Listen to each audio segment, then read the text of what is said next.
Our story starts off with Little Debbie. Nasty, slutty little trick. Don't nobody know how she got this way. Somebody says she used to be Rick James' bitch. She was the neighborhood whore. Everybody had some. Big Bird, Barney, Mr. Snuffleupagus, the Seven Dwarfs. Little Debbie would do it to anybody. She didn't care if you was Oriental, Latino, white, or black. She even tried to show little Michael Evans some good times, but y'all know Michael Evans don't get down like that. Little Debbie was cute. One could understand the attraction. One day she went to McDonald's for lunch. Ronald seen that Coke bottle frame and said, I want some of that action. So Ronald and Debbie sat down to discuss what they was going to do. Betty Crocker tried to intervene. She pulled Ronald to the side and said, Ronnie, I wouldn't mess with that one if I was you. Ronald got into his feelings and said, you sound like a damn fool. I'm a grown-ass clown. I do what the hell I want to do. Betty threw her hands up and said, cool, fine, Slim. It's all on you.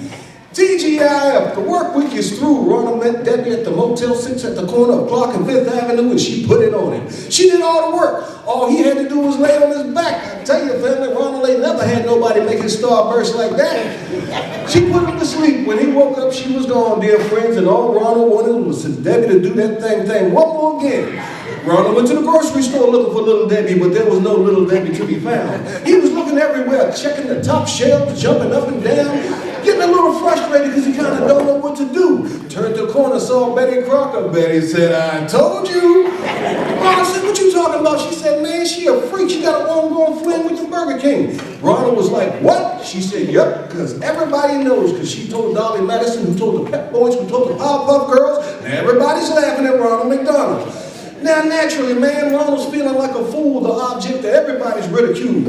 And you know, Ronald always working hard, plus he knew little to nothing about the broad chief, and everybody knows McDonald's and Burger King got that ongoing beef. So Ronald hooked up a scheme to make Debbie strictly his. He figured all he had to do was to perform a hit, but he didn't know where Burger King hung out at. He couldn't move but so fast, he needed a reliable source. So once again, he found himself talking to Betty Crocker's gospel ass. Betty said the word on the street is that Burger King, Little Debbie, the Cream of Wheat Man, and the Dairy Queen was going to a couple's party over at Wendy's. Ronald said, well, she said, if you want to do your hit, that's where you can get them. Ronald said, well, what time? She said, I don't know, about 7-11. Ronald said, okay, thanks for making my job easy. Betty said, just remember one thing, I ain't one to gossip, so you ain't heard nothing from me. So Ronald cut through the deer park to save himself a little bit of time, got to Wendy's house and peeped through the living room blinds and saw a Dairy Queen buck naked on the couch. Cream of Wheat Man was trying to get some. After a closer look, he noticed Cream of Wheat Man on his knees eating like he was at a Red Robin. But that's not who he came to see. They must be in the bedroom, G. So he cut through the Olive Garden and hid behind the tree where the apples be, and there they were.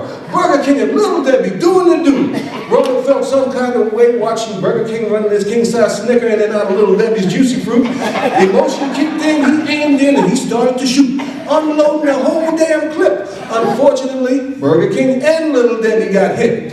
Y'all should know how the rest of the story goes, but now Ronald McDonald is doing 30 years to life. Unfortunately, his cellmate is Bronny, and now Ronald McDonald is tasting the rainbow.